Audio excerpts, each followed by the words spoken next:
Today, we've got a very in-depth story about a guy who busted his wife cheating. So settle in and check out how this one plays out. You'd never imagine that a man who has dedicated nearly 20 years to loving his wife would face betrayal.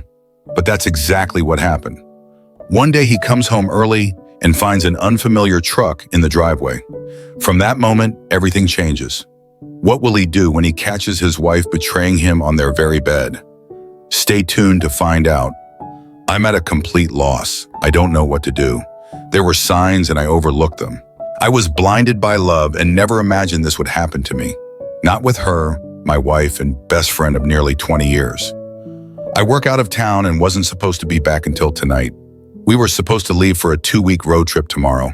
Things were slow at work, so I came home yesterday afternoon. This trip was to give us a little alone time since we've been so busy with family and friends this summer. When I got home, there was a truck into my driveway that I didn't recognize. My neighbor just recently asked me how I liked the new truck, but I thought he was just mistaken and didn't think much of it. As soon as I could see the truck, I got a terrible gut feeling.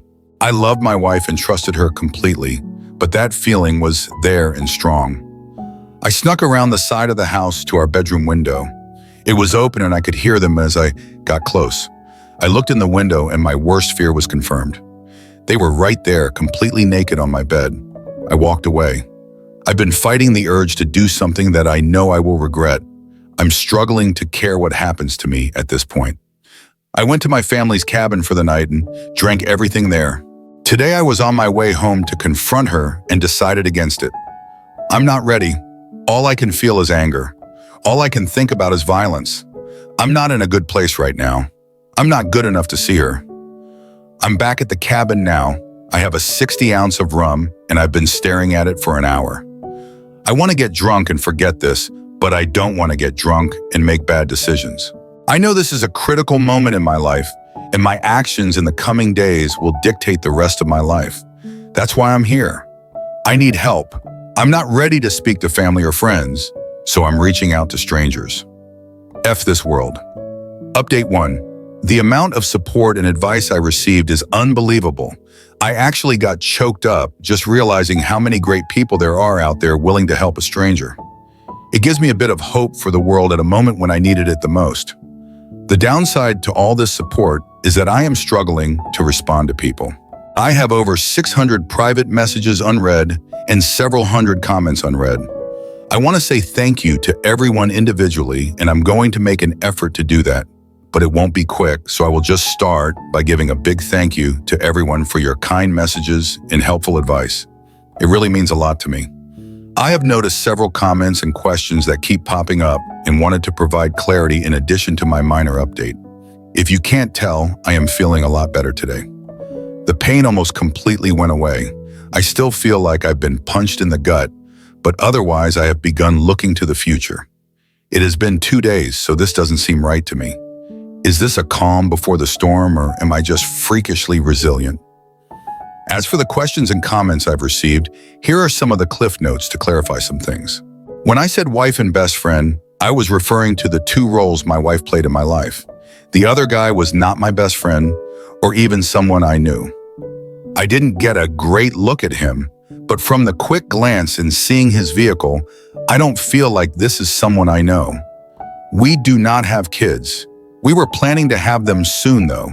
We recently sold our house and we're set to move closer to my job in September when the new owners take possession. I am going to thank my neighbor, but I am going to do it subtly like he did for me. A lot of people have been asking me about the signs I mentioned overlooking. Off the top of my head, here are a few. Was texting abnormally late at night. Went for after-work drinks with friends regularly. This was not like her, but I was glad she was being social. She had yoga once a week but was apparently not paying because one of her coworkers was the instructor and she was helping with setup and cleanup. I also thought she was very inflexible for someone who went to yoga. Unknown caller hangups. We regularly answer each other's phones if we are closer to it. Several times she had an unknown caller who would hang up as soon as I answered. We get a lot of spam calls, but usually it's a telemarketer or debt collector looking for the previous owner of the number. Rarely it's a hang-up. The update is a work in progress. When my brother arrived, we had a good long talk.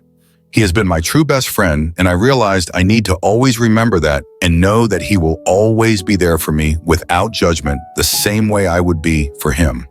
He really sets the standard for what a true friendship is, even if we fight on occasion. Since I was supposed to be home last night, I decided to respond to my wife's text. We aren't allowed to have phones on site, so it was reasonable for me to only be texting her. She knows it's easy for me to sneak in some texts. I wrote her and said I needed to go to one of my company's remote sites and wouldn't be able to call her until the end of the weekend. I told her that I would cancel all the reservations and rebook later. She said she could take her best friend with her this weekend to the romantic bed and breakfast on a vineyard that I booked. I knew it wasn't the best friend she wanted me to think would be going. I told her that I already gave it to my brother and his wife since it was non-refundable and they would pay me back in a month. This morning I canceled all the reservations except the romantic one. My brother was coming with me. Fortunately, the hotel let us switch from the honeymoon suite to a room with 2 beds.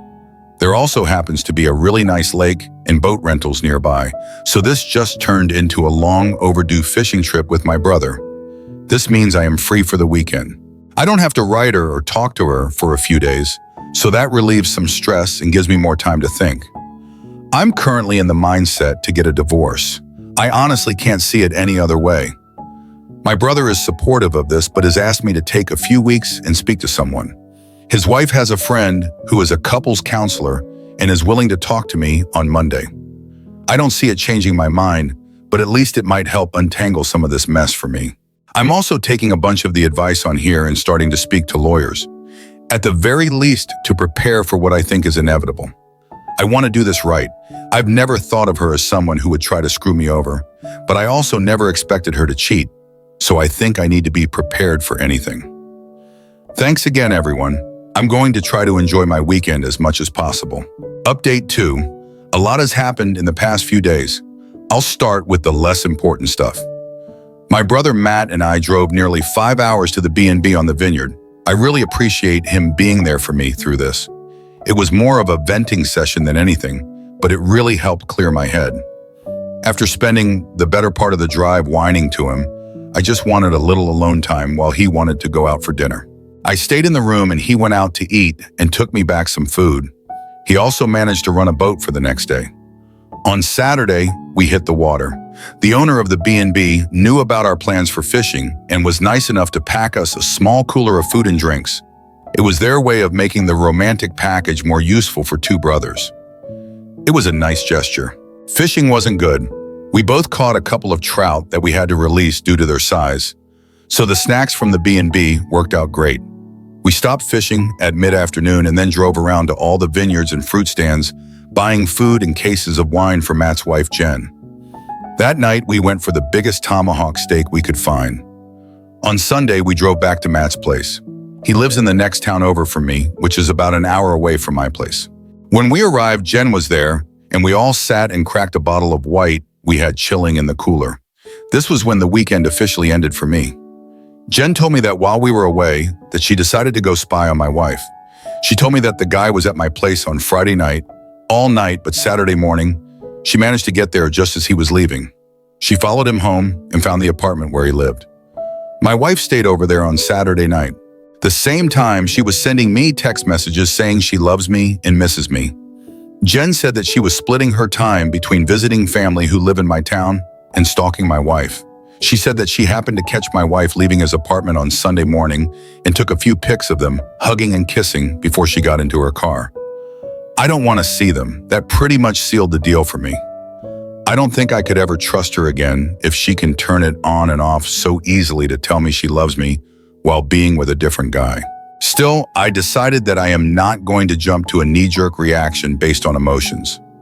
I need to remain calm and level. That's when Jen told me that Sharon was coming over for dinner. Sharon is the counselor that Jen set me up with an appointment for. To clarify, she has never met my wife, and this was my first time meeting her as well. Sharon was a very nice person, and we got along great. After dinner, Sharon and I went for a walk around Matt's neighborhood to walk the dogs and have a bit of a private conversation. Sharon was really helpful in the fact that she was a great listener and made me feel like I didn't need to be guarded. It was therapeutic to be that free with describing my feelings.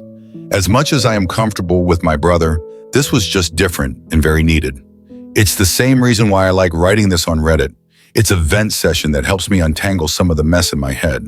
Our walk lasted an hour, and the only real advice Sharon gave me was not to delay that conversation with my wife. She said that the longer I wait, the harder it will become to talk to her about this. She said I need clarity more than anything at this point, and my wife is the only person that can give that to me. Later that night, Jen and Matt offered me to stay with them for as long as necessary. I know that Matt and I have an expiry period for being in close quarters with each other, so I spoke to my boss, who was able to set me up in company housing. I've been staying there every second week for a while, but have to leave on days off. He managed to make it work for me to stay full-time for a few months if I needed. I decided to rebook with Sharon for later this week. I figured our walk sufficed for the first session. She agreed. I spent the night on Sunday just laying in bed thinking about how to approach this. I struggled with this because even the imaginary scenario in my head was making me angry or sad. I decided I would just wing it. I'm usually good under pressure. Yesterday, I woke up and said my goodbyes to Matt and Jen. I drove towards home and was thinking, what if he was there when I arrived? Then I thought that it would likely just put me back in the angry spot I was a few days ago. I decided to do a drive-by first. Neither his truck or my wife's car were there. I went inside and grabbed a bunch of essentials and things I don't want to part with. Mainly just some photos and old family heirlooms. I got them all packed up in my truck and then headed over to the guy's apartment. Her car wasn't there either, but his truck was. I decided to write her to see where she was. She said she was getting groceries. I trust her so little right now that I drove by the grocery store and actually confirmed she was there. I feel so dirty admitting that I did that, but my trust is broken and it's the only way I can be certain of anything. I wrote her again and told her to just come home because we need to talk. She wrote back, "What's wrong?" I just responded and said she needs to be ready to be honest, and then turned my phone off. She got home 15 minutes later. When she came in, she came over to give me a hug and kiss like she does every time. I turned away from her. She asked me again what was wrong, so I told her that she needs to start being honest with me. She played dumb and said she had no idea what I was talking about. I said, okay, if you can't be honest, then I am leaving. She started panicking at this point and said, "Are you talking about yoga?" I figured it was a start. I asked her what she was talking about, and she told me that she hadn't been going to yoga. Here's a bit of a breakdown of the rest of the conversation. If you weren't going to yoga, then where were you going? I was taking walks to relax because I've been so stressed lately. Why were you so stressed? And why did you lie to me about what you were doing? Preparing for the has been stressing me out, and I just didn't know how to tell you. So lying was the decision you made? What was your concern with telling me you were going for a walk to de-stress? I didn't mean to lie. I was worried that my stress would add to your stress, but I'm not stressed. It really seems like you're not telling me everything. What do you mean? I think you're lying about more than just skipping yoga. I'm asking you again to be honest. You've already lied to me, so this can't work if you keep lying. I don't know what else to say. Oh, are you talking about last weekend when I went for drinks with some friends and came home late? I had a feeling that bothered you. I had no clue she went for drinks or was out late. I was at work a couple hours away. Is that what you actually did that night, or was that a lie as well? I went for drinks that night, but I didn't see her best friend, who she supposedly was with that night. Who did you see? No one. I just drank alone. You drink alone now? Yeah, maybe I have a problem. Maybe. We'll talk about that later. Last chance, be honest or I'm leaving. I don't know what else to say. Okay, I'm leaving. At this point, I got up and left. Usually when we have an argument, I go for it to get away from her. She probably thought this was the same. Then she realized I took my clothes and toiletries as well as the Xbox. That's when she began blowing up my phone. I told her that I gave her a chance to be honest, and she didn't, so there's nothing left to say. She begged and pleaded with me to come home to talk about this in person. She said she had no idea why I was so upset or what I think she did. She repeated that she loved me and would never hurt me. Just hearing her say that really tore a new hole in my chest. It was always comforting words that I believed without question. Now it's a dull, jagged knife sawing through my heart in the most devastating way. I couldn't handle it, so I hung up. She called back about 40 times before I was ready to answer again. This time she said, "Did you talk to Karen?" her best friend. I asked why, and she said, "Come home. I don't want to say this over the phone." I agreed and drove around a little longer to get my heart rate back down. Then I went home. That conversation went like this. "I assume you spoke to Karen?" I didn't say a word. "Well, a few weeks ago, while you were at work, we went for drinks. A couple of guys started buying us drinks, so we just played along. When we were leaving, one of the guys tried to kiss me. I pulled away immediately and told him I was married. I felt so bad about it and wanted to tell you, but I'm an idiot and just decided to hide it from you." Karen hooked up with the other guy and gave his friend my number without asking me. He has texted me a few times since, but I have never written him back. "Can I see your phone?" Yes. She showed me her phone, which was completely empty of texts, except for myself and her mother. She never deletes her text, so this was new. I looked at her photos, which was also clean, but then I checked the deleted photos and found one of a guy I didn't recognize. "Who's this?" "That's the guy who tried to kiss me." "Why did you take a picture of him?" "I was just being stupid." "That's not a reason." "Why did you take a picture of him?" "I don't know. Is that everything you want to tell me, or is there more?" "That's all I can think of." Once again, I left. I didn't want to be that trickle-truthed. I got in my truck and drove away. She ran outside trying to stop me, but I was already out of reach. I went to the park nearby and just sat on my tailgate and ate my lunch, trying to figure out what to do next. While there, I began remembering other things that I should have been more aware of. Things like, I was working a weekend shift and she was in bed early. My wife went out to the club with a few of her girlfriends. I woke up at 4 a.m. and she still wasn't home. I called her a few times, but there was no answer. About 30 minutes later, she called me back and asked if I would come get her. When I picked her up, she told me that they were trying to hail a taxi but had no luck. A couple of guys that her friend knew stopped and offered them a ride but wanted to stop at home first. When they got to the guy's house, her married friend went into a room with one of the guys. My wife said she spent some time looking for her but then eventually gave up and just had a drink in the kitchen with the roommates while she waited. She claimed she didn't hear her phone when I tried calling. We thought about this and she was disgusted by her friend's actions. So she cut that friend out of her life. I thought that was over.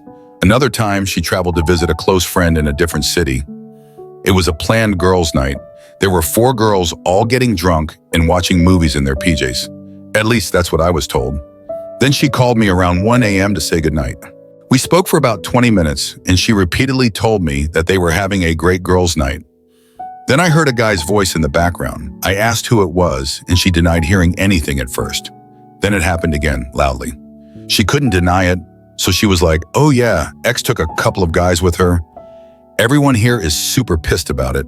She was drunk and 3 hours away. She left me no choice but to trust her. Again, we fought about that and why she refused to tell me they were there. She promised never to put herself in that type of situation again. Clearly, that didn't stick. After remembering all of those things and the conversations we had about them, I was ready to give this one last shot. I turned my phone back on, and almost immediately it rang. I answered, and she was screaming for me to come home. I drove back to the house. I walked inside and was immediately confronted by her, bawling her eyes out. She was sitting on the couch repeating, "I'm so sorry. I'm so sorry." I asked her, "Sorry for what?" She began rocking back and forth like a crazy person. It took her a good 5 minutes to catch her breath enough to speak. I lied about the guy who tried to kiss me. "Okay, tell me what happened." The 4 of us actually went back to his place that night. We fooled around. I knew it was more than that, but just hearing her say it made me feel dizzy. I felt like the room was getting smaller, and there were a million people speaking into my ears at the same time. I think I was having a panic attack. I went to the bathroom and washed my face in cold water until things returned to normal. "What did you do? Do you actually want me to tell you?" "Yes. All right. We'll skip the graphic details, but it was bad." "Was that it?" "Yes. I'm not playing this game any longer. You either tell me everything right now or this will be the last time we speak." She began bawling again and took another few minutes before she was able to speak. We met up again and had sex. "I'm so sorry. I love you and will do anything to make up for this. Just the one time. If I tell you the truth, please give me a chance to do anything I can make up for it. Please, I'll think about it." It was an affair. We had been hooking up while you were out of town for work. It's been going on for almost a month now. He is married and they are about to get divorced. Does he know you're married? Yes. If he's having an affair because his marriage is failing, does that mean you think ours is failing? Is that what you told him? No, I don't think ours is failing. I'm so stupid. I hate myself. Please don't leave me. I can fix this. How? Whatever you want. If you were in my shoes or even his wife's shoes, what would fix this for you? Knowing the truth, being able to trust you to mean what you're saying, you can trust me. I screwed up and won't do that again. If you were his wife, wouldn't you want to know the truth? Yes, then fix this. You want me to call her? If you think that is what you would want. She tried calling but never got an answer. A few minutes later, her cell phone rang. It was listed as Karen Work. She looked shocked, so I knew that wasn't Karen. I asked if it was him. She said it was. I answered, and being the coward he is, he said, "Oops, I must have the wrong number." I said, "No, this is the husband of the girl you've been cheating with. I'm going to let you speak to her because she has something to say to you." I passed the phone to her. I told him everything. He knows the entire truth. We're done. It was just a fling. And now you need to never contact me again. I asked to see the phone before she hung up. What divorce lawyer are you using? I'm not getting divorced. Oh, but you tell your wife that you were? No. Okay, then can I speak to your wife? I feel she has as much right to know about this as I do. Please, man, I didn't know she was married. Don't ruin my marriage over a mistake. You ruined mine over a mistake. It's only fair that I tell your wife. Please don't. She's at work right now. I will tell her everything when she gets home, I swear. Okay, you do that. That's where I hung up. I asked my wife if she knew where his wife worked and her name. She did. I had my wife call over and ask for her at work. She did get her on the phone and I told her to take a seat. This woman said she was just getting ready to leave for the day and she would call my wife back from her car. She did. His wife. What's going on? My wife. I have something terrible to tell you and I don't want to cause any accidents. Please don't drive. Oh my God, did something happen to his name? No. He's at your apartment right now. I'm just letting you know that we have been having an affair for a month now. I'm coming clean to my husband right now and thought you should be given the same respect. She went silent for about a minute, then said, "If this is some sick joke, I will find out who you are." Then she hung up. Not even 10 minutes later, my wife got a text from Karen Work saying, "Thanks, you just ruined my life." I grabbed the phone and wrote back, "You just ruined 4 lives and 2 marriages. Don't forget that this was your fault, you piece of crap." For the next hour, my wife begged and pleaded with me to stay with her. She offered counseling. She offered to never leave my side. She even offered me sexual favors. This was everything that I expected thanks to the comments in here. She then said we should go on that vacation. Her treat, we need time away, was her reason. We need to spend some quality time together because my work schedule has been pushing us apart lately. Also, exactly what I expected her to say. She wasn't expecting me to tell her that I went anyway. She also wasn't expecting me to tell her that I already have counseling booked for myself. She definitely wasn't expecting me to tell her that I busted her on my very own bed.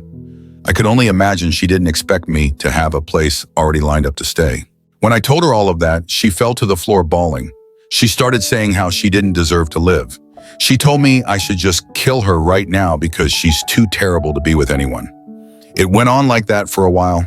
I stayed for a total of 4 hours listening to her make excuses, then try to hug me or cuddle me, or even do sexual favors if I would just stay and work through this with her. In the end, I called Karen and told her that her cheating friend is suicidal and that she should come keep an eye on her. Then I left. It's been almost a full day since that went down and I haven't spoken to her since. She's been calling and texting me all day. Her friends and family have been calling and texting me all day.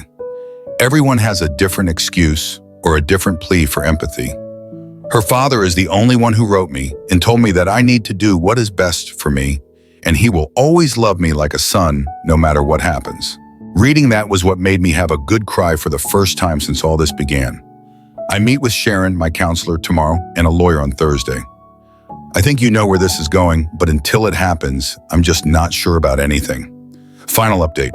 This past week was very eventful. I've been going back and forth between camp and my brother's place. I'm trying to be as little burden on them as possible, so I only stay on nights when I have an early appointment. My company has allowed me to take a few weeks for personal time, which has been an amazing help. I have continued visiting Sharon, the therapist. I've seen her a total of 3 times now. I personally am in a better state of mind than I was last week. So while I don't really think our visits are that productive, I think it's a good chance to clear some thoughts I have in my head. For that reason, I will keep going for now. I spoke with a lawyer last Thursday. With their direction, I made a list of all assets and finances, including debt. I then went to the bank and asked them to put a stop on our accounts that doesn't allow anyone to withdraw money without the other person present. We both have our pay deposited into our personal accounts, so this won't stop either of us from accessing new money, just the old and shared money. The lawyer did suggest that I don't confront her until I serve her the papers, but it's already too late for that. For the duration of the week, I was receiving calls and texts pretty much constantly from my wife, her family, and her friends. This past weekend, my sister-in-law organized a family get-together at the cabin. I went and had to drop the bombshell on my family. At least it's out in the open now, and I can include them in my recovery process. Things were going as great as can be expected until Saturday night. At around 8 p.m., I was sitting around the fire with my brother and dad when my wife's car pulled up. My brother Matt told me that he would take care of it. My dad and I decided to go for a walk around the property, out of sight from the driveway. We were barely in the forest when I could hear my wife screaming at my brother to get out of her way. She had a couple of friends with her, and they were yelling at Matt as well, telling him to mind his own business. He made a valiant attempt, but ultimately, they were too much for him to handle. She got past him and rushed right towards us. She must have seen his head that way. My dad offered to deal with her, but I said I will deal with her. My wife, let's call her Kate for simplicity's sake, came running over to me bawling. She immediately went for a hug, and I didn't stop her, but I didn't hug her back. She begged me to just speak to her. I agreed, and we walked around the property trails to have a little privacy. Kate tells me that the other guy's wife has left him. She told me that he called threatening to commit suicide and blamed it all on her. She claims that she told him to just do it and hasn't spoken to him since. Kate then pulls out a piece of paper and starts listing off ways that she promises to make it up to me. Again, these are all things she offered on the first day, everything from couples counseling to sexual requests. Then she caught me off guard. She says that she doesn't want to continue living this way. She said that she wants us both to quit our jobs and go live overseas. Start that little beach bar we've always talked about. She said she would leave right now if I would go with her. To put this into context, this past week while trying to envision my life post-divorce, this is the only thing I could think of. I figured a complete restart of everything. I'm already going through the effort of a massive change, may as well add another piece to it and just do exactly what I want. To hear her wanting the exact same thing just made me snap back into that feeling of missing her and wanting to be with her. That was the moment I knew I had to end the conversation. I walked her back to her car where her friends were waiting. I told her that I would be willing to speak on the phone, but couldn't promise anything beyond that. It calmed her enough to leave. We've spoken on the phone each night since, but it's always the same. She cries and begs me for another chance. I get angry at her for what she did and hang up. I'm currently struggling with missing her really bad. She was my best friend for decades, so losing that person to speak to is so hard. Realizing that all the dreams and plans we shared are just thrown away is devastating. I want nothing more to just pack it up and start life over somewhere else. I want that to be with her, but she ruined it. She robbed me of that. It's clear that trust is one of the most essential elements in any relationship. And when trust is betrayed, the consequences can be severe.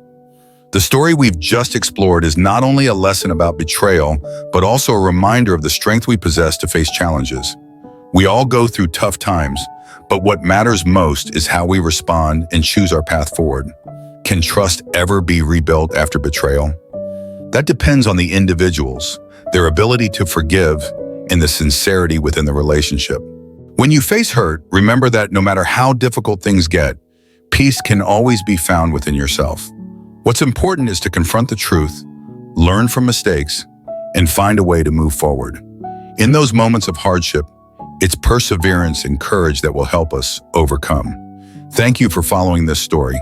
If you found this story meaningful and want to discover more life lessons, don't forget to subscribe to our YouTube channel so you won't miss out on more emotional and thought-provoking stories. Join us as we continue the journey of exploring profound lessons and unforgettable tales. Stay tuned for the next video.